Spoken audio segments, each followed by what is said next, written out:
บសួរនិងសួស្តីទៅកាន់ពុកម៉ែបងប្អូនអរគ្នាយើងវិលមកជួបគ្នាសាជាថ្មីម្ដងទៀតហើយនៅក្នុងរាត្រីនេះផងដែរជារាត្រីមួយដែលខ្ញុំនឹងលើកសាច់រឿងបន្តទៀតដែលពាក់ព័ន្ធទៅនឹងខ្សែជីវិតរបស់លោកពុកទាំងអស់គ្នាអញ្ចឹងដើម្បីកុំឲ្យខាតពេលយូរយើងទៅតាមដានសន្តាប់នៅសាច់រឿងបន្តទៀតអំពីលោកពុក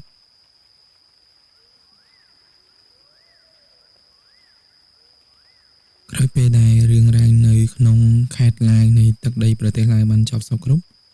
លោកពុកគាត់បានយកអីវ៉ាន់ដែលគាត់សន្យាថាយកទៅឲ្យឈ្មួញនៅទល់ដែរនោះលុះដល់ពេលគាត់យកទៅឲ្យគេហើយចប់សពគ្រប់គាត់ក៏ធ្វើដំណើរត្រឡប់មកវិញនៅតាមផ្លូវដែលគាត់មកនោះគាត់តែងតែចូលលេងផ្ទះអ្នកនេះចូលលេងផ្ទះអ្នកនោះដោយសារតែគាត់ធ្លាប់ស្គាល់កាលពីមុនណាមួយមិត្តខ្លះគឺធ្លាប់ឆ្លងកាត់ការលំបាកជាមួយគ្នានៅក្នុងសម័យសង្គ្រាមអញ្ចឹងធ្វើឲ្យពួកគាត់គឺនៅមិនទាន់អស់អាឡ័យនឹងគ្នាទេហើយខ្លាផាន់ដែលជាមិត្តសម្លាញ់របស់ព្រានខ្លានោះគាត់បានរវល់ពុកប៉ាត់រួមជាមួយនឹងព្រានខ្លាឲ្យទៅលេងផ្ទះគាត់ដែរព្រោះថាគាត់បែកគ្នារៀងយូរដែរហើយទោះបីថាគាត់មិនសូវជាស្និទ្ធស្នាលជាមួយទៅនឹងពុកប៉ាត់មែនតែព្រានខ្លាគឺជាមិត្តសម្លាញ់នឹងគាត់ហើយព្រានខ្លាហ្នឹងក៏បាននិយាយទៅកាន់ខ្លាផាន់ថាគាត់បារម្ភស្រែចម្ការដំណាំគាត់នៅផ្ទះដល់ពេលទៅខ្លាផាន់គាត់និយាយថាហើយទៅបារម្ភអីបើកូនប្រសាយនៅនឹងផ្ទះហើយណាមួយកម្មករហើយច្រើនយ៉ាងអីហ្នឹងហើយកុំធ្វើដូចការពីមុនក៏អត់កំសត់កំរទៀតមើលពេលនេះគឺហើយមានសពបែបយ៉ាងហើយនៅបារម្ភអីទៀតក្លេកមកមើលពុកប៉ាត់វិញគឺគាត់អត់មកអត់កទេគាត់នៅថាព្រានខ្លាគាត់ទៅណាគឺគាត់ទៅនឹងណាមួយមុនហ្នឹងព្រានខ្លាគេមកជួយគាត់ដែរអញ្ចឹងទៅគាត់មិននឹងចិត្តដាច់ទៅចោលព្រានខ្លាដំបូងពូគាត់ថាចង់ទៅមុនតែទៅពេលនឹកទៅគាត់ថាចាំទៅជាមួយគ្នាក៏បានដែរអញ្ចឹង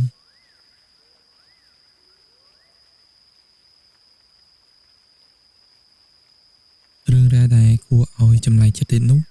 នៅពេលដែលលោកពុកទាំងអស់គ្នាបានមកដល់ផ្ទះរបស់ខ្លាផាន់នោះក៏ឃើញថាផ្ទះខ្លាផាន់គឺរៀងចម្លែកបន្តិចព្រោះថានៅខាងមុខផ្ទះរបស់គាត់គឺមានមនុស្សម្នាអ៊ូអរជុំគ្នា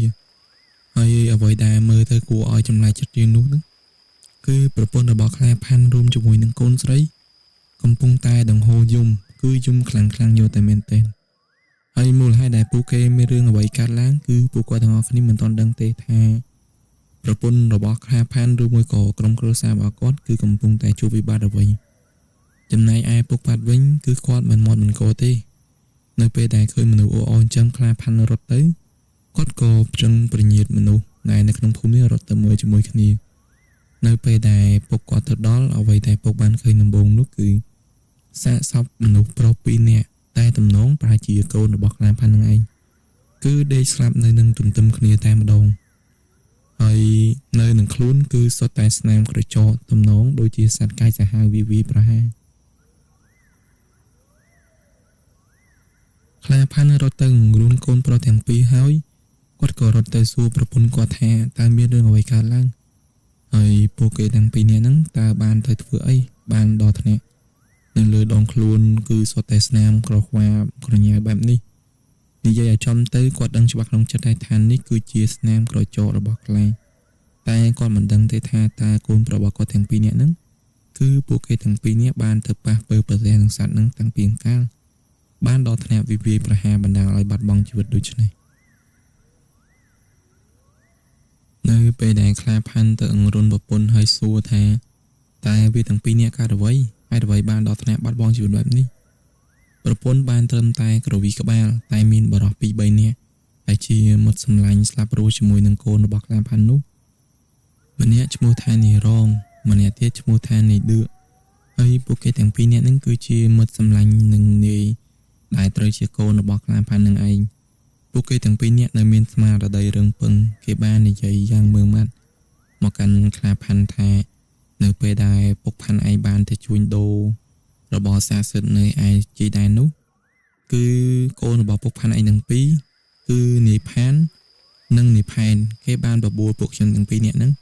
ទៅបោបាញ់សត្វនៅលើភ្នំដែលនៅមិនឆ្ងាយពីទីនេះទេនៅពេលដែលទៅបាញ់ដំបងនៅតាមភ្នំជិតនេះគឺបាញ់ដូចជាមិនសូវបានទើបពួកគាត់បានបបួលខ្ញុំឲ្យឆ្លងទៅភ្នំម្ខាងទៀត ដោយសារតែជាមិត្តសម្លាញ់នឹងគ្នាណាមួយអាងថាមាន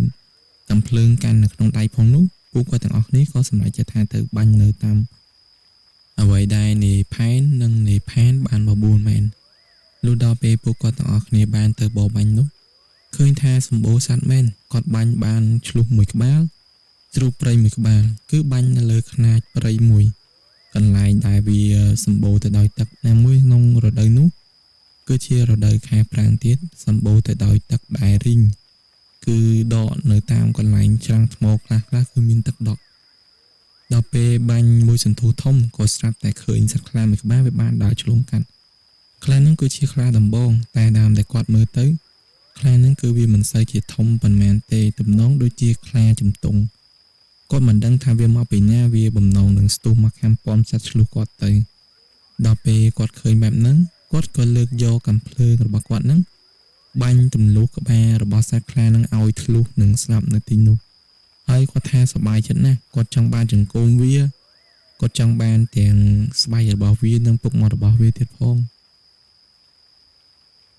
ឃើញថាមេឃវានៅថ្ងៃរៀងរសៀលដែរពួកគាត់ក៏សម្រេចចិត្តចុះទៅលើភ្នំទាំងអស់គ្នាគឺមកកាន់ផ្ទះវិញលុះនៅពេលដែលមកដល់នៅតាមផ្លូវនោះម្នាក់គឺសុទ្ធតែមានការព្រួយបារម្ភព្រោះរៀងសង្ស័យដែរព្រោះមកតាមផ្លូវដែលមកគឺឮសំឡេងខ្លាក្រហឹមហើយខ្លានឹងដំបងគឺគាត់លីមកបានពាក់កណ្ដាលផ្លូវតែដល់ពេលឮសំឡេងខ្លាមកខាងទៀតក្រហឹមគាត់ក៏សង្ស័យថាអាចជាមេរបស់វាឬមួយក៏ជាមេក្រុមគ្រួសាររបស់វាដែរព្រោះខ្លានឹងគឺវាមិនសូវជាធំប៉ុន្មានទេណាមួយ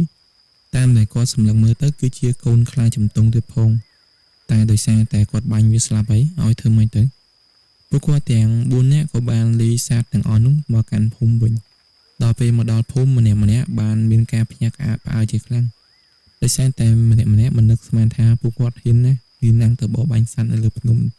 ដែលគេហាមឃាត់ហើយហ៊ានបាញ់ប្រហារសត្វខ្លាំងទៀតមានលោកអ៊ំម្នាក់ដែលនៅក្នុងភូមិនោះគាត់បាននិយាយថាអានេះគឺជាកូនខ្លាជំទង់វាមានមេមានបាវាគឺមិនដើរទៅមកគាត់ឃើញតែរហូតហ្នឹងតែគាត់មិនដែលបាញ់ទេហើយក៏ស្ដីឲ្យពួកខ្ញុំដែរគាត់ថាមិនបានជាពួកខ្ញុំទៅបរបាញ់សត្វនឹងអញ្ចឹងតែដំបូងគឺពួកខ្ញុំមិនដឹងមែនថានេះគឺជាខ្លាដែលមានមេបណ្ដាលហើយរឿងដែលគេនិយាយនោះគឺជាធម្មតាបើសិនជាប៉ះខ្លាបណ្ដាលកូនចេះបើសិនជាងាប់កូនរបស់វាទៀតនោះគឺវារត់តែកាយសាហាវបើសិនជាមានមួយកងពលវាយកមួយកងពលហើយបើមានមួយគ្រួសារវាយកមួយគ្រួសារហើយមុខអ្នកដែលទៅតាមប្រមាញ់វានេះគឺសុទ្ធសឹងតែវាបានឃើញទាំងអស់ឈ្មោះក៏វាស្គាល់ហើយលោកអ៊ំនោះប្រាប់មកកាន់ពួកខ្ញុំឲ្យប្រយ័ត្នប្រយែងខ្លួនដែរតែមិននឹកស្មានថាគ្រប់យ៉ាងគឺវាហួសពេលបាត់ទៅហើយព្រោះថានៅពេលដែលគាត់ដឹងខ្លួនថាពាក្យសម្ដីដែលលោកអ៊ំនោះនិយាយគឺសុទ្ធតែជាការពិតគឺស្របពេលដែលមិត្តភ័ក្តិរបស់គាត់ទាំងពីរនាក់គឺត្រូវបានសត្វខ្លាមួយគូនោះមកវាប្រហារឲ្យបាត់បង់ជីវិតបាត់ទៅហើយគំនុំរបស់សត្វខ្លានោះគឺធ្វើមកលើពួកគាត់ទាំងអស់គ្នាហើយពួកគេទាំងពីរនាក់គឺនៅទទួលរងការផាត់ភ័យនៅឡើយទេតាមអ្វីដែលម្ដាយរបស់នាយផានរួមជាមួយនាយផាននិយាយតែត្រូវជាប្រពន្ធរបស់នាយផាននោះគេបាននិយាយថាកាលពីយប់មិញហ្នឹងគឺឮសំឡេងកូនប្រុសរបស់គេឆ្លោយឆ្លងជាមួយអ្នកណាមិនដឹងទេលុះដល់ពេលមួយសន្ទុះធំក៏ស្រាប់តែពួកគេទាំងអស់គ្នាចុះពីលើផ្ទះព្រមគ្នាតែម្ដងហើយនៅពេលដែលពួកគេទៅបាត់យូរណាស់មិនឃើញមកវិញសោះតែដល់ពេលគាត់គិតថាប្រហែលជាគេទៅបាត់ដៃបាត់ជើងឬមួយក៏មិត្តភ័ក្តិរបស់គេទាំងពីរនាក់ដែលជាអ្នកដែលមកហៅជារៀងរាល់យប់ព្រោះហាពួកគេច្រើនតែណាត់គ្នាទៅដើរលេងនៅទីនេះទីនោះណាមួយបើមានបនភូមិឬផ្ទះណាមានកូនក្រមុំផងនោះពួកគេទាំងពីរនាក់ហ្នឹងគឺតែងមកបបួលគ្នាហ្នឹងទៅដើរលេងនៅផ្ទះនោះឬថាទៅញ៉ាយញោមគេនៅពេលល្ងាចអីចឹងទៅណាចាស់សម័យមុនគឺតែបែបហ្នឹងឯងលុះដល់ពេលព្រឹកឡើងមិនឃើញពួកគេត្រឡប់មកវិញតែដល់ពេលរកមើលទើបដឹងថាពួកគេទាំងពីរនាក់នេះបានដេកស្លាប់នៅឯព្រៃពុតនៅក្រៅផ្ទះឯនោះហើយសភាពសាកសពវិញគឺត្រូវបានសត្វខ្លាវាហែកឡើងសោះខ្លួនវាមិនខំផ្ដាច់ក្បាលមែនតែវាហែកទ្រូងឡើងខ្ទេចនេះធ្វើឲ្យអ្នកដែលនៅក្នុងភូមិគេដឹងគេខ្លាចគេរញើតដោយសារតែមានដានជើងវាដើរឡើងសោះជុំវិញផ្ទះរបស់នីផាន់ខ្លាផាន់ឮហើយក៏បាននិយាយទៅកាន់ប្រពន្ធថាអានឹងវាគឺជាការសងសឹកព្រោះយើងទៅបាញ់បោះកូនវាមុនតែរឿងអ្វីដែលគាត់ត្រូវគិតដំបូងនោះ គឺគាត់ចង់ធ្វើបុណ្យឲ្យកូនប្រុសរបស់គាត់សិនព្រោះថាគ្នាស្លាប់ទៅហើយវិញ្ញាណរបស់កូនប្រុសគាត់ទាំងពីរនាក់នេះគាត់ដឹងច្បាស់ទៀតថាមុខតែនៅសន្ធិដ្ឋនៅលើពពួកសត្វខ្លាទាំងពីរនឹងហើយបើមិនតាមទៅស្រាយទៅអីទេមុខតែនៅវេវល់ជាមួយនឹងសត្វខ្លានឹងឯងគាត់ដឹងហើយគាត់ក៏ចង់កាន់កំភ្លើងស្ទុះទៅភ្លាមតែម្ដងតែក៏ត្រូវបានព្រានខ្លារួមជាមួយនឹងពុកប៉ាត់លើដៃរៀននឹងបាននិយាយថាធ្វើបុណ្យសពឲ្យកូនសិនទៅចាំទៅបើសិនជាលបងឯងទៅឥឡូវហ្នឹងក៏មិនអាចដោះស្រាយអ្វីបានដែរណាមួយអាសត្វហ្នឹងវាមុខតែមកម្ដងទៀតព្រោះយើងបាញ់សម្រាប់កូនវាហើយដោយអ្វីដែលគាត់បានគិតមែនយើងទៅបាញ់សម្រាប់កូនគេក៏សម្រាប់កូនយើងដែរនេះគឺជាអំពើមួយដែលឆ្ងងពីមួយទៅមួយកាលដែលព្រានផាន់គាត់យករបស់អស់នឹងទទួលពីឈ្មោះយុទ្ធលោកនោះគឺសុទ្ធតែទៅផ្ដាច់ជីវិតគេយកមកអញ្ចឹងបាបកម្មនឹងក៏ត្រូវធ្វើធ្លាក់មកលើគាត់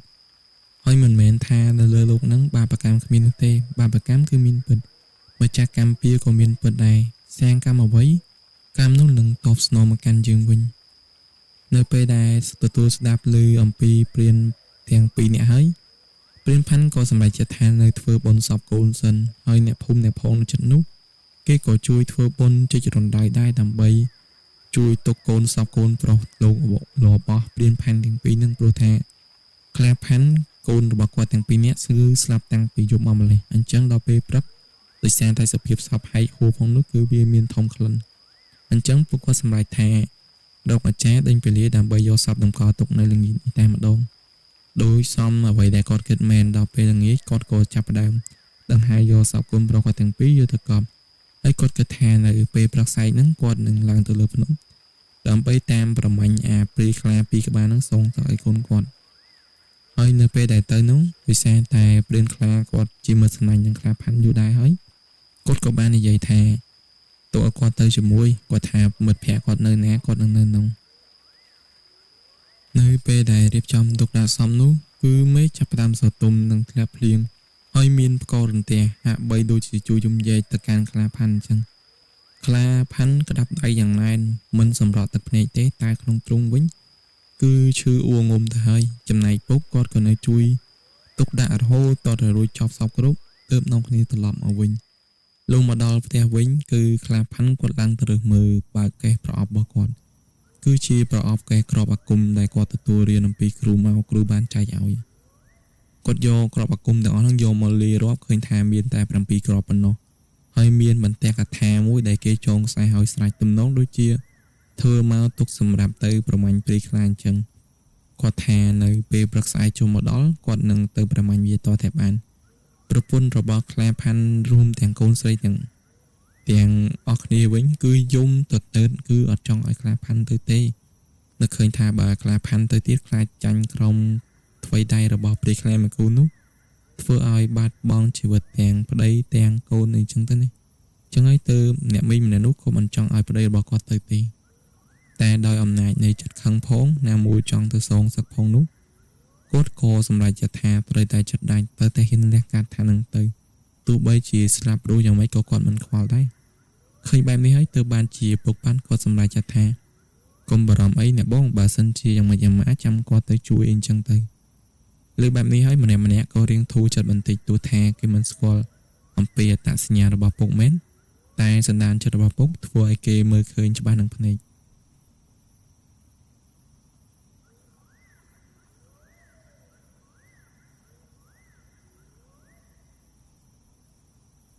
នៅពេលដែលព្រឹកចូលមកដល់នោះមុននឹងខ្លាផាន់ចេញទៅកាន់ភ្នំនោះគាត់បានដើរទៅអត់មើលកន្លែងសពរបស់កូនគាត់សិនដូចជាទៅនិយាយគ្នាតែរឿងអ្វីដែលគាត់ហួសចិត្តនោះនៅពេលដែលគាត់ទៅដល់កន្លែងផ្ទោកប់សពនោះក៏ស្រាប់តែឃើញមានដានក្រចកកាយគាត់ដឹងច្បាស់ថានោះគឺជាកញ្ចក់ជើងរបស់ខ្លាព្រោះដានជើងរបស់វាគឺឡើងសោះជុំវិញនឹង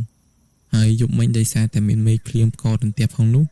ធ្វើឲ្យគាត់មិនអាចដឹងបានទេថាតើវាមកតាំងពីស្មានណានឹងត្រឡប់ទៅវិញនៅពេលស្មានណាលុះដល់ពេលគាត់ឃើញបែបនេះគាត់រឹតតែខឹងនឹងចងគំនុំជាមួយវាតតែមែនទែនព្រោះថាសាកសោរបស់កូនប្រុសគាត់ទាំងពីរត្រូវបានវាតែងចេញអំពីរណ្ដៅនិងអូសយកទៅឆ្ងាយជាប់ជាង10-20ម៉ែត្រឯនោះ ទំនងវាចង់អូសយកទៅដែរតែរៀងពិបាកទើបវាទុកនៅត្រឹមពាក់កណ្ដាលទីខ្លាផាន់ថានឹងទៅប្រមាញ់វាហើយតែនៅរវល់ទៅឲ្យអ្នកភូមិដើម្បីមកជួយលើកសពនេះទៀតម្ដងនេះគឺខ្លាផាន់គាត់ថាមិនចាំបាច់យកទៅកប់ទេហើយឲ្យអ្នកភូមិធ្វើក្តារអ្វីទុកនៅទីនឹងហើយដំកល់រហូតតតែគាត់ត្រឡប់មកពីភ្នំវិញគាត់ថាគាត់នឹងយកអាខ្លាមកទូនឹងយកមកដុតលាយទៅជាមួយនឹងកូនគាត់តែម្ដងបើសិនពុំដូច្នោះទេវិញ្ញាណក្ខន្ធរបស់កូនប្រុសគាត់ទាំងពីរនាក់គឺមិនបានស្ងប់ឡើយលើបែបនេះហើយម្នាក់ក៏ធ្វើតាមអ្វីដែលខ្លាផាន់បញ្ជាព្រោះនៅក្នុងសម័យនោះខ្លាផាន់គឺជាអ្នកដែលមានអំណាចមានលុយនៅក្នុងភូមិស្រុកនោះផងដែរព្រោះគាត់គឺជាអ្នករស់ស៊ីធ្វើជាឈ្មួញជួញដូរហើយបាត់បង់កូនប្រុសរបស់គាត់ទាំងពីរនាក់នេះដោយបាត់ដៃមួយគូរបស់គាត់ដូចគ្នាអញ្ចឹងធ្វើឲ្យគាត់មានការកឹងសម្បានណាគាត់ថាកូនប្រុសគាត់គឺកើតចេញអំពីទឹកចិត្តនិងបេះដូងរបស់គាត់តែបើសិនជាវាចង់បានជីវិតគាត់ទៀតអាហ្នឹងគាត់ក៏ចង់លបងលមើជាមួយនឹងវាដែរ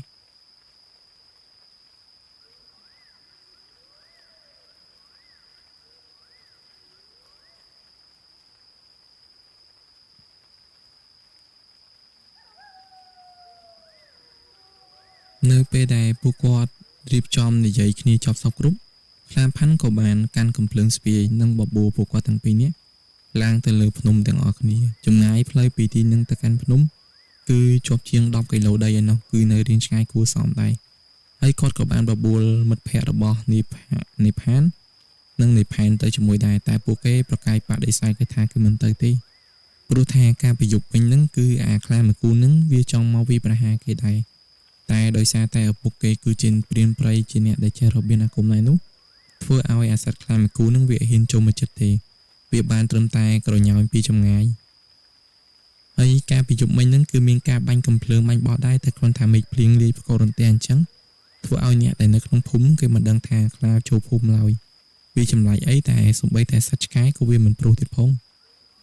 ដូចដល់ពេលពួកគាត់ទៅបបួលគេមិនបានពួកគាត់ក៏បានធ្វើដំណើរ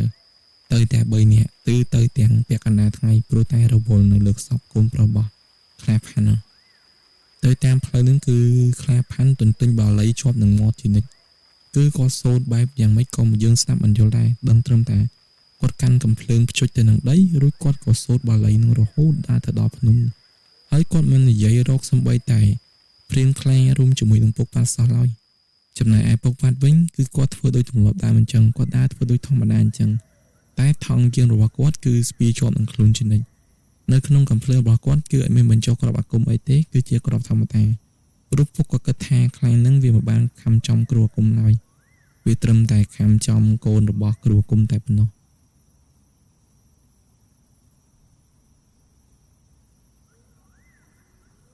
នៅពេលដែលព្រានខ្លាគាត់ធ្វើដំណើរទៅដល់នឹងជើងភ្នំនោះភ្លាមព្រានខ្លាគាត់ក៏ធាក់ជើងភ្នំនោះ3ដងទម្រាំគាត់ថារបៀបថាដោយគាត់ទ្រាំដីធាក់ផ្ទប់នឹងជើងភ្នំរួចគាត់យកកំភ្លើងបាញ់ភ្ជុចដី3គ្រាប់តែគ្រាប់ដំបូងនេះគឺជាគ្រាប់ដែលគាត់មិនបានបញ្ចុះទេគាត់គ្រាន់តែបាញ់ភ្ជុច3ដងហើយគាត់ក៏ដើរទៅតែម្ដងហើយព្រានខ្លាដែលជាមិត្តសម្លាញ់នោះគឺគាត់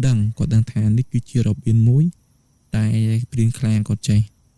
គឺចង់សម្ដៅថាខ្លាផាន់គាត់ចេះរបៀបមួយនឹងដែរដូចគ្នាអញ្ចឹងគាត់អាចឃើញគាត់អាចយល់តែចំណែកឯពុកដល់ពេលឃើញរបៀបបែបនេះគាត់មិនសូវជាយល់ទេថា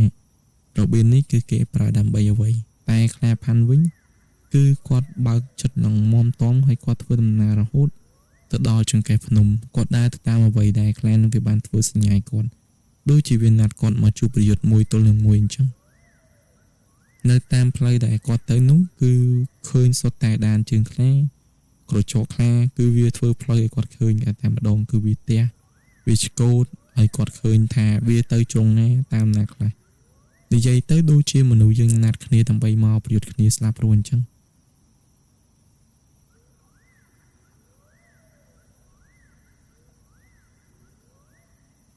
ងាកមកមើលព្រានខ្លា100រួមជាមួយនឹងពុកប៉ាត់គ្រាន់តែផុតចង្កេះភ្នំភ្លាមពួកគាត់ក៏ចាប់ផ្ដើមសូត្រនៅមុនគេថាគាត់ដែរឬវាថាគាត់សូត្រដាគុំនៅក្នុងខ្លួនដាក្រមូននៅក្នុងកន្លាប់របស់គាត់អញ្ចឹងហើយគាត់សូត្រដាទាំងអស់មិនថាសាច់យ័ន្តអាគមគេថាតែនៅលើខ្លួនគាត់របស់ស័ក្តិសិទ្ធិតែនៅក្នុងថង់យាមក្តីពុកគាត់ចេះតែសូត្រឲ្យគាត់ក៏សូត្រឲ្យគាត់ទាំងរួនថង់យាមគាត់ឲ្យភ្ញាក់អញ្ចឹងទៅហើយពុកគាត់ចេះតែធ្វើដំណើរអមពីក្រោយគេរហូតដោយផ្ ខ្លាផាន់ដើរពីមុខព្រៀងខ្លាដើរនៅចំកណ្ដាលនិងពុកក៏ដើរពីក្រោយទៅតែកំភ្លើងគឺរវាងណាគាត់នឹងយកមើលឆ្វេងមើលស្ដាំដោយសេចក្តីរវាងរហូតនៅពេលដែលដើរមកដល់កន្លែងមួយនោះ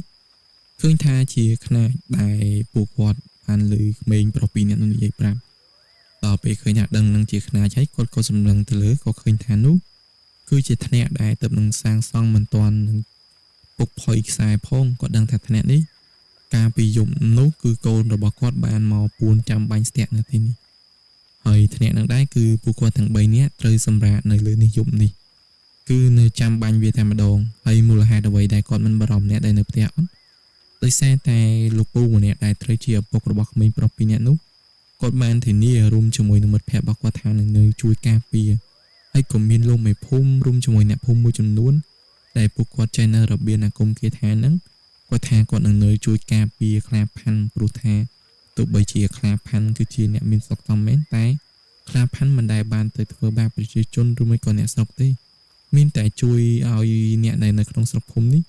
មានការងារធ្វើនិងទទួលទិញរបស់របរអញ្ចឹងហើយនៅពេលដែលខ្លាផាន់ជួបទុក្ខលំបាកម្ដងតែងតែមានប្រជាជនរួមជាមួយអ្នកភូមិនៅក្នុងភូមិនេះគេជួយទំនុកបំរុងខ្លាផាន់ជានិច្ចនោះឯងហើយខ្លាផាន់គាត់មកហ្នឹងគាត់ហូបបាយហូបអីនៅលើហ្នឹងហើយគាត់ក៏និយាយទៅដល់ឈ្មោះកូនប្រុសគាត់ពីរនាក់គាត់ធ្វើបែបនេះដើម្បីឲ្យវិញ្ញាណរបស់សត្វខ្លាហ្នឹងវាបានឮនិងវាបានប្រញាប់មកកាន់កន្លែងនេះតែមួយនៅតាមផ្លូវដែលគាត់មកហ្នឹងមុននឹងគាត់ចូលមកដល់ព្រៃនេះគាត់បានចងនៅសំណាញ់អាគមមួយយ៉ាងដែលហៅថាស្រឡាំងកាំងគឺមួយក៏អាគមបង្វែងដានដែលបង្វែងដានពពួកសត្វព្រៃហ្នឹងកុំឲ្យវាចូលទៅក្នុងភូមិបានអញ្ចឹងទៅបើសិនជាវាមកឲ្យវាមករកតែពួកគាត់3នាក់គឺបានហើយគាត់ចាំរហូតដល់យប់ក៏ឃើញមានសត្វមានអីវាមកផឹកទឹកផឹកអីតែគាត់អត់ទៅចាប់អារម្មណ៍បាញ់សម្រាប់វាទេគាត់គិតតែពីនៅចាំមើលតែសត្វខ្លាមួយក្បាលនោះតែប៉ុណ្ណោះដល់ពេលមកគាត់ថាមកគឺមកមែនតែមកហ្នឹង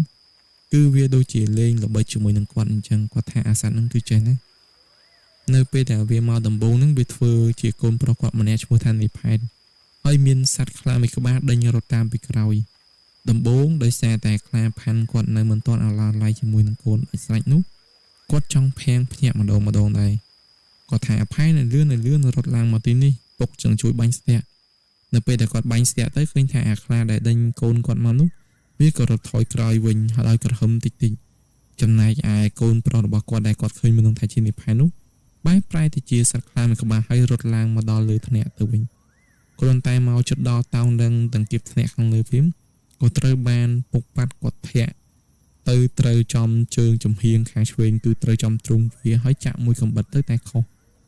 បន្តិចវាកិច្ចផុតរួចក៏ធ្លាក់ទៅខាងក្រោមមួយលន់ទៅព្រោះដូចយើងទំនាក់ដុំឈើពីលើដើមឈើអញ្ចឹងហើយមូលហេតុអ្វីដែលវាអាចឡើងបានគឺដោយសារតែមុនហ្នឹងខ្លាផាន់បានហៅវាឡើងទើបវាអាចឡើងមកដល់លើនេះបានហើយអ្នកមួយទៀតពួកគាត់ទាំងអស់គ្នាគឺមិនបានចងអំបោះសីមាឬមួយក៏សីមាពាត់ការពារទេគឺដោយសារតែអាងថាម្នាក់មានកំភ្លើងកាន់គ្រប់ដៃអីចាំបាច់អីទៅខ្លាញនឹងសត្វប៉ុណ្ណឹងតែមានឯណាវាប៊ីសនឹងឆក់យកជីវិតរបស់ពួកគាត់ទាំង3នាក់ចូលទៅខាងក្រោមទៀតលូគ្រាន់តែលឺធ្លាក់ដឹបទៅដល់ក្រោមគាត់ក៏បញ្ចាំង7ដៃមើលទៅឃើញថាមិនឃើញវាសោះមិននឹងថាបាត់វាទៅដល់ទីណាលុះដល់ពេលយប់ជ្រៅបន្តិចក៏ស្រាប់តែលេចនៅរូបរាងមនុស្សប្រុសស្រី2នាក់ដើរមកគាត់ប្រឹងសម្លឹងមើលទៅទើបដឹងថាម្នាក់គឺជាមេភូមិហើយម្នាក់ទៀតគឺជាកូនស្រីរបស់គាត់ហើយបាច់បានជាពួកវាស្គាល់អត់ដោយសារតែវាបានសម្លាប់មនុស្ស2នាក់ដែលជាសាច់ឈាមរបស់ខ្លាផាន់អញ្ចឹងទៅធ្វើឲ្យវាអាចក្លាខ្លួនធ្វើជាអ្នកណាក៏បានតាមរយៈខ្សែឈាមមួយហ្នឹងនៅពេលដែលមេភូមិរួមជាមួយនឹងកូនរបស់ខ្លាផាន់បានដើរមកដល់ទីនេះមេភូមិបានស្រែកថាអាផាន់ប្រពន្ធឯងគឺត្រូវបានខ្លាខំសម្លាប់បាត់ទៅហើយចំណែកឯកូនស្រីក៏ដូចគ្នាគិតតែប្រយមហៅថាពកនៅឯណាគឺដោយសារតែព្រីខ្លាំងវាមានរហូតដល់2ក្បាលអញ្ចឹងវាអាចបន្លំខ្លួនធ្វើម្នាក់ជាអ្នកនេះម្នាក់ជាអ្នកនោះ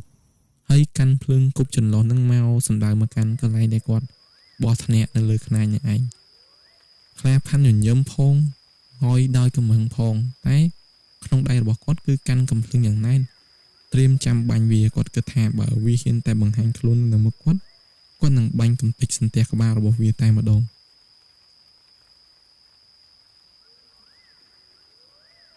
ចំណែកឯពុកប៉ាត់រុំជាមួយនឹងព្រានខ្លាវិញដោយសារតែគាត់គឺជាមនុស្សដែលមានស្មារតីនឹងធឹងជាងខ្លាផាន់ណាមួយគាត់ដឹងថាខ្លាផាន់គឺគាត់មិនអាចទប់ស្មារតីបានទេអារម្មណ៍របស់គាត់ក៏មិនមូលដែរសូម្បីតែដើរមកតាមផ្លូវឬខ្លាផាន់សូត្របាលីអាគមនោះក៏ព្រានខ្លាក៏ដឹងដែរថាខ្លាផាន់ក៏សូត្របែបនេះមិនមែនក៏សូត្រជាអាគមអ្វីដើម្បីការពារខ្លួនគាត់ទេគឺគាត់ចង់សូត្ររំលឹកខ្លួនគាត់កុំឲ្យខ្លួនគាត់នឹងទៅតាមអ្វីដែលគាត់បានឃើញដូចជារូបភាពកូនរបស់គាត់ប្រពន្ធកូនរបស់គាត់អ្នកសរគ្នាអ្នកដែលមកហៅអញ្ចឹងទៅដើម្បីកុំឲ្យគាត់ស្លងអារម្មណ៍ទៅតាមអ្វីដែលគេហៅបើសិនជាព្រានប្រៃម្នាក់ណាមួយមិនធ្វើឬមួយក៏ធ្វើខុសបណ្ដាំអ្វីដែលគេបានផ្ដាំមុនចូលព្រៃនោះអាយុរបស់គាត់ក៏ត្រូវអស់ទៅតាមនឹងដែរព្រោះថាបើសិនជាពពួកសត្វព្រៃអស់នឹងវាអាចនឹងវាប្រហារគាត់បានគឺវារត់តែកាយសាហាវហើយបើគាត់ត្រូវបានវាប្រហារទៀតនោះមិនថាឲ្យសំបីតែគាត់សំបីតែជីវិតក្រុមគ្រួសារគាត់ក៏ត្រូវបានវាយកដែរហើយណាមួយអាព្រីខ្លាបណ្ដាកូនអញ្ចឹងអ្នកណាមិនខ្លាចហើយតាមអ្វីដែលគេនិយាយតគ្នាមកតាំងពីចំនួនមុនពុកវត្តក៏ធ្លាប់ជួបហើយអាព្រីខ្លាបណ្ដាកូនហ្នឹងគឺថាមិនធម្មតាទេហើយរឿងការបន្លំខ្លួនរបស់វាទៀតនោះគឺរត់តែសាហាវព្រួយទៀតព្រោះថាពាក្យថាព្រីខ្លាមួយម៉ាត់គឺវាអាចប្រែខ្លួនទៅជាអ្វីក៏បានដែរមិនថាជាប្រសង់ដូនជីឬមួយក៏អ្នកស្រុកអ្នកភូមិឬមួយក៏មនុស្សដែលយើងស្គាល់ជាពិសេសបើសិនជាហៅឈ្មោះនរណាម្នាក់នៅក្នុងព្រៃនោះគឺវាអាចនឹងបន្លំខ្លួនធ្វើជាអនុបានភ្លាមនេះហើយទើបធ្វើឲ្យព្រានព្រៃមួយចំនួននៅក្នុងព្រៃនោះគេតែងតែខ្លាចរញើតជាមួយនឹងពពួកព្រីខ្លានៅពេលដែលពុកប៉ាត់ឃើញថាខ្លាផាន់មិនអាចគ្រប់គ្រងស្មារតីបាននោះពុកប៉ាត់រួមជាមួយនឹងព្រានខ្លាក៏បានធ្វើពិធីអាគមគាត់មួយគឺគាត់រាយសំណាញ់សីមាអាឋានកំផែងកែវ7ជាន់ដើម្បីការពារពួកគាត់ឲ្យផុតអំពីរឿងរ៉ាវអាក្រក់អស់នេះឃើញថាអ្វីដែលពុកប៉ាត់គាត់ធ្វើនោះក៏បានសមដូចចិត្តមែនគាត់គ្រាន់តែសូត្រមន្តភ្លាមរាយមន្តភ្លាមក៏ឃើញថាមន្តនោះដូចជាចូលសន្ធិដ្ឋនឹងការពារពួកគាត់ធ្វើឲ្យមនុស្សប្រុសស្រី2នាក់ដែលជាលោកមេភូមិរួមជាមួយនឹងកូនស្រីរបស់ខ្លាផាន់នោះពួកគេទាំង2នាក់គឺមិនអាចចូលមកកាន់ទីនេះបានទេបានត្រឹមតែឈររេរនៅខាងក្រៅអំណាចសីមានេះហើយចេះតែពីអន្តងឲ្យខ្លាផាន់នឹងចូលមកក្រោមមិនបានជាពួកនឹងវាស្គាល់ពុកប៉ាត់រួមជាមួយនឹងព្រានខ្លាអត់ដោយសារថាព្រានខ្លានិងពុកប៉ាត់មិនមែនជាសាច់ញាតិទៅវាមិនស្គាល់ហើយវាមកហ្នឹងគឺវាស្គាល់តែខ្លាផាន់ទេ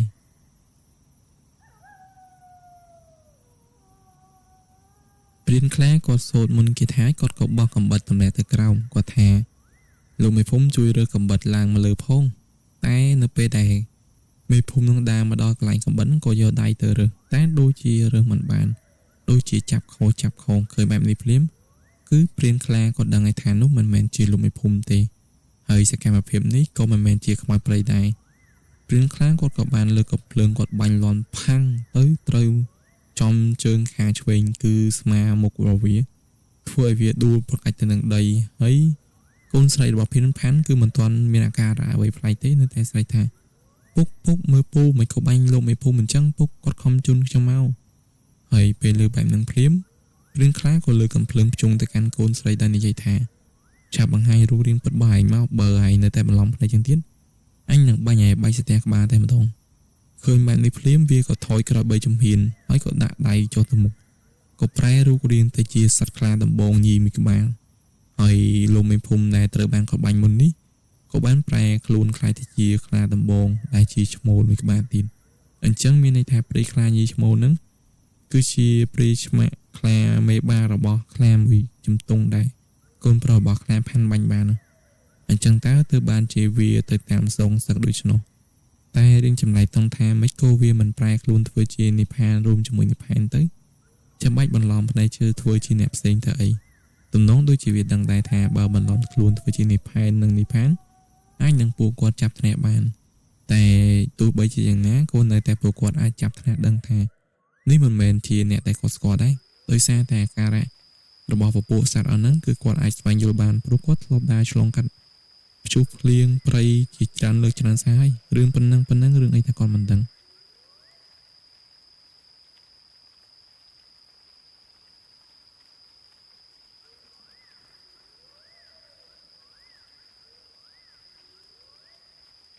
ពុកប៉ាត់គាត់មិនចាំយូរទេគាត់ក៏ទម្លាក់កងដៃម្យ៉ាងធ្លាក់ទៅក្រាំងក្រោមកងដៃនោះគឺជាកងដៃស្ពាន់ទេដែលជារបស់ដែលគ្រូគាត់បានឲ្យគឺចង់សំដៅទៅលើព្រះសង្ឃធូដងដែលគាត់បានធ្លាប់បានរៀនសូត្រជាមួយបានប្រកល់ឲ្យគាត់ហើយកងដៃស្ពាន់ទៅទៀតសោតកូនតែទម្លាក់ទៅដល់ក្រោមភ្លាមក៏បានប្រែក្លាយទៅជារូបស្មូនមួយគឺជារូបពស់ដ៏សែនធំនិងសម្បុរខ្មៅសំខាន់គឺនៅលើខ្លួនរបស់វាគឺមានចារដោយអាការៈបល័យយ័ន្តទៀតផងហើយពស់មួយក្បាលនោះបានបើកពពានិងវាសំដៅទៅរកព្រីខ្លាមួយគូនោះឃើញថាព្រីខ្លាមួយគូនោះក៏បានកំពុងតែតប្រយុទ្ធតទល់ជាមួយទៅនឹងពស់របស់ពុកប៉ាត់ពស់របស់ពុកដល់ពេលវាបង្រីកមាសទៅគឺសឹងតែប៉ិនដើមថ្នោតទៅហើយតែកន្ទុយរបស់វាក៏បានវាយសន្ធប់ទៅលើព្រីខ្លាមួយគូនោះមិនថាក្បាលរបស់វាខំប្រឹងខំប្រយុទ្ធជាមួយនឹងព្រីខ្លាយ៉ាងណាទេហើយកន្ទុយរបស់វាខំប្រឹងទៅវត្តចង់ទៅរត់ទេតែมันអាចនឹងយកឈ្នះព្រីខ្លាទៅបានឡើយមិនដឹងថាពីមុនវាធ្លាប់សម្រាប់គ្រូអាគមមកដែរឬមួយក៏យ៉ាងម៉េចហើយតាមអ្វីដែលខ្លាផាន់នឹងអ្នកនៅក្នុងភូមិដឹងសម្បីតែកូនប្រុសរបស់គាត់ទាំងពីរនេះក៏មិនមែនធម្មតាដែរជាអ្នកចេះនៅរបៀបអាគមដែរតែចុងក្រោយបែរជាត្រូវសាបក្រោមអំណាចរបស់សត្វខ្លាទៅវិញហើយដល់ពេលខ្លានឹងវាប្រយុទ្ធជាមួយនឹងពស់នឹងទៅមកក៏ស្រាប់តែវាខំជាប់ពស់នឹងម្នាក់ខំត្រូវក្បាលឯមួយក្បាលទៀតក៏វាខំត្រូវកន្ទុយរួចក៏ចាប់ផ្ដើមទាញពស់នឹងដាច់ជាពីរនៅពេលដែលពស់នឹងដាច់ជាពីរគឺពុកអ្នកនៅខាងលើជាអ្នកសូត្រមុនគេថាបញ្ចុះនឹងវិញគឺស្រាប់តែព្រឹកក្បាលនឹងញូចស្មាភ្លាមគាត់ថាទោះបីថាគាត់មិនត្រូវបានវាប្រហារមែនតែអំណាចអ្នកគុំគាត់ក៏អាចធ្វើឲ្យគាត់នឹងរៀនព្រឹកក្បាលញូចខ្លួនដែរព្រោះរៀងចង់ចាញ់ច្រាបវាដែរដល់ពេលម្ដងនេះវាអត់ស្ទុះឡើងមកទេតែវាប្រឹងក្រហមហ្មងវារត់ចូលក្នុងព្រៃទៅជុំវិញបរិវេណវាទះព្រៃឆ្វេងព្រៃស្ដាំហើយនៅពេលដែលកំពុងតែប្រយុទ្ធគ្នាជាមួយនឹងសត្វអាគមដែលពុកប្រើទៅនេះម្នាក់គឺហាក់បីដូចជាភាំងភ្លឹកអញ្ចឹងមិនមានអំណាចក្នុងការគ្រប់គ្រងកំភ្លើងដើម្បីបាញ់ឡើយ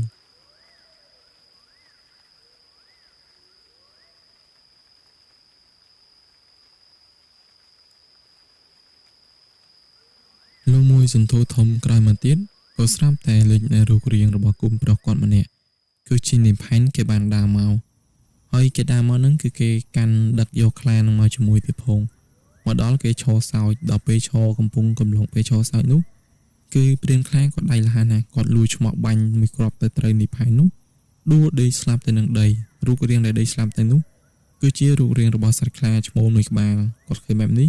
គាត់ក៏បានលើកកំភ្លើងរោបាញ់ទៅកាន់ខ្លាញីនោះទៀតតែខ្លាញីគឺលះណា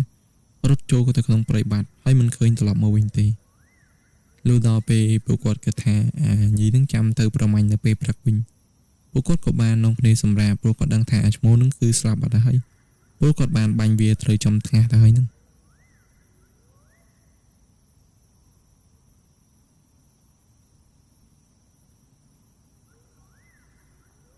លុះដល់ពេលព្រឹកចូលមកដល់ម្នាក់ក៏ចាប់ផ្ដើមស្រឡាំងកាំងដោយបាត់សាកសពខ្លាការប្រយុទ្ធមិញគាត់ចាំច្បាស់ណាស់ការប្រយុទ្ធមិញហ្នឹងគឺពួកគាត់ទាំងអស់គ្នាបានបាញ់វាត្រូវសន្ទះក្បាលស្លាប់បាត់ទៅហើយរូបរាងរបស់វាគឺស្លាប់នៅចំពោះមុខឈាមវិញគឺមិនទាន់លុបអស់ទេគឺនៅស្រក់ហូបពេញហ្នឹងតែរឿងម្យ៉ាងដែលគាត់សង្ស័យនោះថាតើយប់វិញតើវាបានទៅដល់ទីណាឬមួយក៏ដោយពាក្យគេនិយាយថាខ្លាវាមានគ្រូជាឆ្មាហើយឆ្មាជីវិត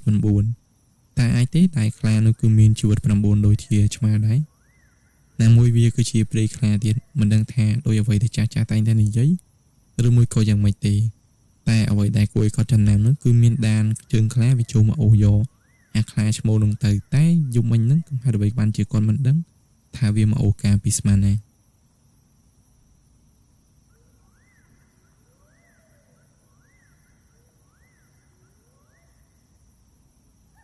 លុះដល់ពេលម្នាក់មើលមុខគ្នាធ្វើលីងឡងទៅ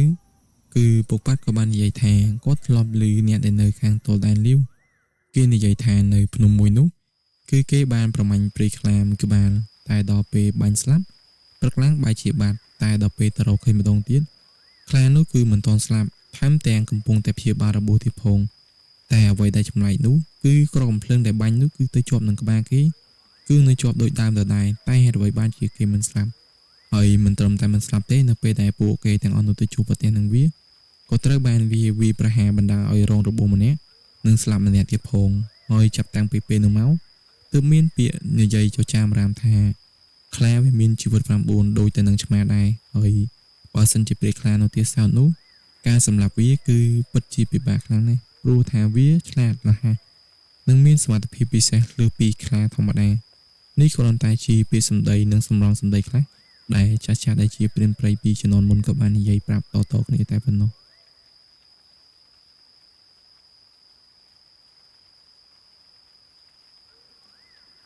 ខ្លាផាន់ដោយសារតែគាត់ខឹងនៅនឹងកំហឹងគាត់ទាំងប្រមាណនោះខ្លាផាន់ក៏បានបបួលពួកគាត់ទាំងពីរនាក់ដើម្បីទៅតាមដានអូសនេះគាត់ថាវារអូសចុះទៅក្រោមទេតាមវាអូសឡើងទៅលើភ្នំបន្តទៀតតាមម្ដងធ្វើឲ្យគាត់រៀងសង្ស័យថាតើវាអូសយកទៅដល់ទីណាលោកដល់ពេលគាត់ចេះទៅតាមដានអូសទៅដោយសារតែខ្លាវាអូសទៅវាមានឈាមហើយគាត់ដឹងថាអាឈ្មោះនឹងស្លាប់បាត់ហើយតែមិនដឹងថាមិនមែនវាអូសយកទៅធ្វើអ្វីឡើយលុះដល់ពេលគាត់តាមដានឈាមនឹងក៏ទៅបាត់នៅកន្លែងភូមិចាស់មួយគឺជាភូមិរបស់បងប្អូនជនជាតិមិនដឹងឬមួយក៏ភូមិរបស់អ្នកស្រុកបីបុរាណមិនដឹងទេតែដឹងត្រឹមថានៅលើភូមិនោះគឺមានផ្ទះដែលប្រហែលជា4ទៅ10ខ្នងដែរដែលគេសង់ខ្លះទៅជាផ្ទះទីមផ្ទាល់ដីខ្លះទៀតជាផ្ទះចំទើចង្អើហើយនៅក្នុងភូមិនោះនៅពេលដែលគាត់ទៅគឺឃើញដានជើងខ្លាវាដើរឡើងសោះហើយគ្មានមនុស្សរស់នៅទេមានតែអណ្ដូងទឹកចាស់មួយដែលនៅលើចង្កេះភ្នំនោះតែចំណងដូចជាអណ្ដូងពីបុរាណដែលគេប្រើព្រោះជាអណ្ដូងខ្សែយួរដៃទេមិនមែនជាអណ្ដូងតែងរត់ឬមួយក៏ទំនើបដូចជាសម័យបច្ចុប្បន្នឡើយគាត់តាមទៅដល់ទីនោះបាត់ដានឈីមគាត់ក៏ដើររមើលពិនិត្យជុំវិញនេះក៏មិនឃើញគាត់ពិតជាឆ្ងល់ណាស់ថានោះគឺជាអ្វីហើយអ្វីបានជាខ្លាយីមីក្បាលនោះវាអូសយកអាខ្លាឈ្មោះចូលមកដល់ក្នុងភូមិនឹងហើយលុះដល់ពេលគាត់មកដល់គាត់ក៏មានអារម្មណ៍ថាដូចជាមានភ្នែកមួយគូកំពុងតែលួបសម្លឹងចាំមើលគាត់អញ្ចឹងហើយនៅពេលថ្ងៃអញ្ចឹងប្រហែលជាវាមិនហ៊ានចេញមកទេដោយសារតែជាពេលថ្ងៃណាមួយវាខ្លាចដែរព្រោះថាអាព្រីខ្លាហ្នឹងវាខ្លាចនៅពេលថ្ងៃព្រោះពេលថ្ងៃវាដូចទៅនឹងខ្លាធម្មតាទេរត់អំណាចរបស់វាគឺកើតមានតែនៅពេលយប់តែប៉ុណ្ណោះ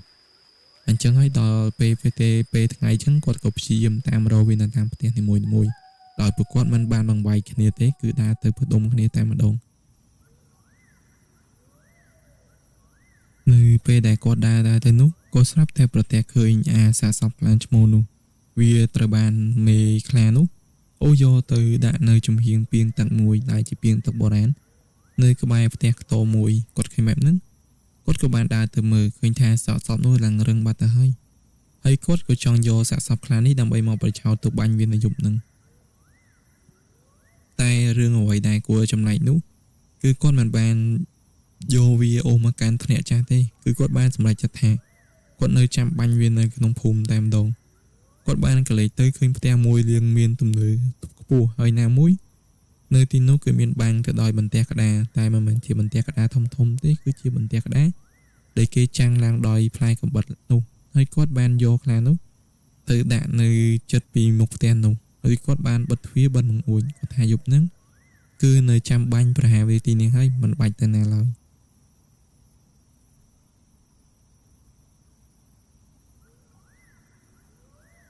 លុះដល់ពេលយប់ចូលមកដល់ពួកគាត់ក៏បាននៅត្រៀមខ្លួននៅខាងមុខផ្ទះតាមភ្លើងគឺសោកចេញទៅតាមបន្លោះបង្អួចនៅពេលដែលយប់ជ្រេបន្តិចគ្មានសំឡេងសំបីតែមនុស្សព្រោះនៅក្នុងភូមិនោះត្រូវបានគេបោះបង់ចោលទៅហើយតែអ្វីដែលចំណែកនោះគឺផ្ទះខ្លះគឺមានពន្លឺភ្លើងតូចធំហោះហើរឆ្លងកាត់ដូចជាអ្នកភូមិនៅរស់អញ្ចឹងហើយឮសំឡេងមាត់និយាយគ្នាខ្សឹបខ្សៀវដូចជាផ្ទះមានមនុស្សរស់នៅអញ្ចឹងដូចដល់ពេលឃើញឮសភាពការបែបនេះពួកគាត់ទាំងអស់គ្នាក៏បានសន្មតថាផ្ទះនៅក្នុងភូមិនេះគឺសុទ្ធតែជាវិញ្ញាណពពួកវិញ្ញាណខ្មោចព្រៃគាត់ពិតជាស្ដាយណាស់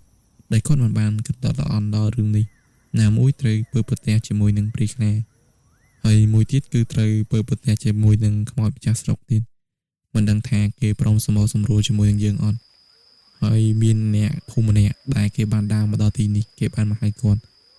ដឹងច្បាស់នៅក្នុងចិត្តថានោះគឺមិនមែនជាមនុស្សទេទំនងដូចជាវិញ្ញាណរបស់មនុស្សដែលរស់នៅក្នុងភូមិនេះតែជាសំណាងល្អព្រោះថាផ្ទះដែលគាត់រើសយកមកធ្វើជាទីតាំងនេះគឺជាផ្ទះមួយដែលមិនមានពពួកវិញ្ញាណអស់នោះមកសន្ធិដ្ឋថែរក្សាឡើយ ក៏ស្រាប់តែលេចនៅរូបរាងមនុស្សម្នាក់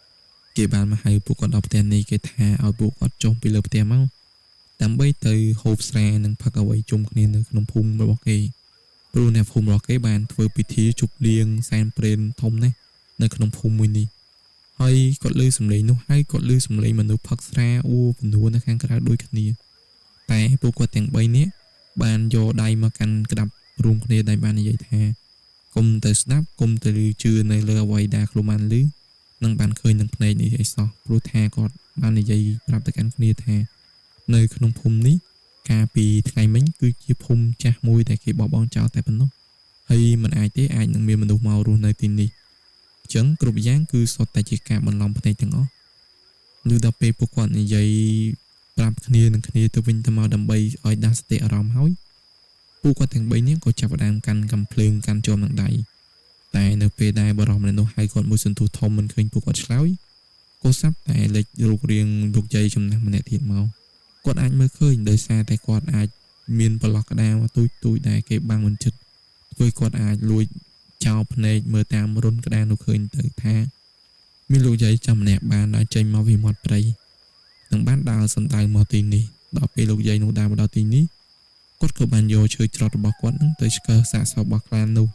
រួចក៏ឮសំឡេងលោកយាយនោះនិយាយមកកាន់ពួកគាត់ទាំង3នាក់នេះថាសត្វខ្លាមួយក្បាលនេះគឺវាបានស្លាប់បាត់ទៅហើយណាមួយសាកសពរបស់វាក៏បានប្រែទៅជារឹងខ្ជិលដែរអញ្ចឹងតើអាចឲ្យគាត់សុំនៅសាកសពមួយនេះបានអត់ពួកគាត់ទាំង3នាក់មិនតបតមិនឆ្លើយមិនតបអ្វីទាំងអស់ទោះបីជាព្រានខ្លាក៏បាននិយាយថាទំនងបើជាម្ចាស់ព្រៃទេដឹងដែលគេមកសុំយកសាកសពនឹងយកទៅតែក៏ត្រូវបានពុកប៉ាន់គាត់និយាយថាយ៉ាងណាយ៉ាងនេះលបងយើងកុំទៅនិយាយអីកុំតមាត់តកជាមួយនឹងវាទៅជារឿងល្អព្រោះថាយើងមិនអាចដឹងទេថានេះគឺជាម្ចាស់ព្រៃឬមួយក៏ជាម្ចាស់ស្រុកឬមួយក៏អាចជាវិញ្ញាណព្រាយខ្លាមួយខាងទៀតដែលវាចង់មានបំណងមកវាប្រហារយើងដូចមួយសន្ទុះមកក្រោយមកក៏ស្រាប់តែខ្លាមួយក្បាលនោះវាបានងើបឡើងនិងបានដើរទៅតាមលោកយាយម្នាក់នោះធ្វើឲ្យពួកគាត់បើកភ្នែកធំនិងមើលមុខគ្នាដោយមិននឹកស្មានថានោះគឺជារឿងហេតុដែលអាចកើតឡើងសោះហើយនៅពេលដែលខ្លានៅដើរបាត់ទៅមួយសន្ទុះក៏ពួកគាត់ព្យាយាមនិយាយប្រាប់មកកាន់គ្នាថាតើវាអាចទៅរួចទេតែសត្វខ្លាមួយក្បាលដែលបានស្លាប់បាត់ហើយទាំងដែលយើងលើកមកខ្លួនវារឹងកញ្ជ្រឹះវាអាចងើបដើរទៅជាមួយនឹងយាយចាស់ម្នាក់នោះខ្លាផាន់ក៏បានតបថាមិនមែនទេនោះពួកយើងសាកសម្លឹងមើលទៅម្ដងទៀតមើលដល់ពេលពួកគាត់សម្លឹងមើលទៅម្ដងទៀតឃើញថាសាកសពរបស់ខ្លាមួយក្បាលនោះគឺនៅដដែលតែដល់ពេលគាត់សម្លឹងមើលទៅកាន់លោកយាយម្នាក់នោះវិញគឺបែបជាប្រែខ្លួនខ្លាយទៅជាសត្វខ្លាមួយក្បាលនឹងមានសត្វខ្លាមួយក្បាលទៀតវាបានដើរតាមពីក្រោយទៅទំនងដូចជាខ្លាញីនឹងវាមកបានមកនាំព្រលឹងរបស់ខ្លាឈ្មោះចូលទៅក្នុងព្រៃវិញអញ្ចឹងធ្វើឲ្យពួកគាត់រត់តែបើកភ្នែកធំម្ដងទៀតនឹងបាននិយាយថាវីវយវាកំពុងតែយកព្រលឹងស៊ីព្រលឹងចូលព្រលឹងហើយបើសិនជាបែបនេះមែនគាត់រៀងពិបាកទប់ទល់បន្តិចលុះដល់ពេលយប់កាន់តែជ្រៅចូលមកដល់នោះក៏ស្រាប់តែលេចនៅរូបរាងមនុស្សស្រីម្នាក់ដើរជើងល្វើយពីក្នុងព្រៃមកសម្ដៅក្នុងភូមិនេះដែលចំណែកឯអ្នកភូមិតែគាត់បានឮសំឡេងមុនហ្នឹងគ្រាន់តែឮសំឡេងមនុស្សស្រីនឹងច្រៀងភ្លាមក៏ប្រែទៅជាស្ងប់ស្ងាត់និងបាត់ស្ទួនឈឹងទៅមនុស្សស្រីនោះក៏បានដើររហូតមកដល់មុខផ្ទះដែលគាត់បានស្នាក់នៅនេះពួកគាត់ទាំង3នាក់គឺមិនហ៊ានសម្រាកទេគឺពួននៅលើផ្ទះមិនហ៊ានសូម្បីតែបើកទ្វារផងគឺលបចាំស្ទាក់បាញ់តែម្ដងលុះដល់ពេលមនុស្សស្រីនឹងមកដល់មុខផ្ទះនេះភ្លាមគេក៏ឈប់រួចក៏ច្រៀងសំឡេងបំពេរវើយគាត់ថាសំឡេងហ្នឹងគឺពីរោះណាស់ហើយអន្លយទីផងធ្វើឲ្យពួកគាត់ស្ដាប់ហើយគឺចង់តែស្ទុះរត់ចុះពីលើផ្ទះដើម្បីទៅតាមនាងទេតែម្នាក់ក៏បានធ្វើចិត្តនឹងហាមអារម្មណ៍ខ្លួនឯងសូម្បីតែព្រាងខ្លាឬមួយក៏ខ្លាផាន់ក៏ត្រូវបានសំឡេងនៃវិញ្ញាណម្នាក់នោះគឺកំពុងតែអន្តងហើយដែរលើកលែងតែពុកប៉ុណ្ណោះព្រោះពុកគាត់មិនសូវជាមានអារម្មណ៍ស្រាប់ស្រាននឹងរំជើបរំជួសជាមួយនឹងរឿងអស់ហ្នឹងទេទើបធ្វើឲ្យពុកអាចគ្រប់គ្រងសតិបាននិងបានដាស់សតិរបស់ពុកគាត់ទាំងពីរនាក់ទៀតឲ្យស្ដាប់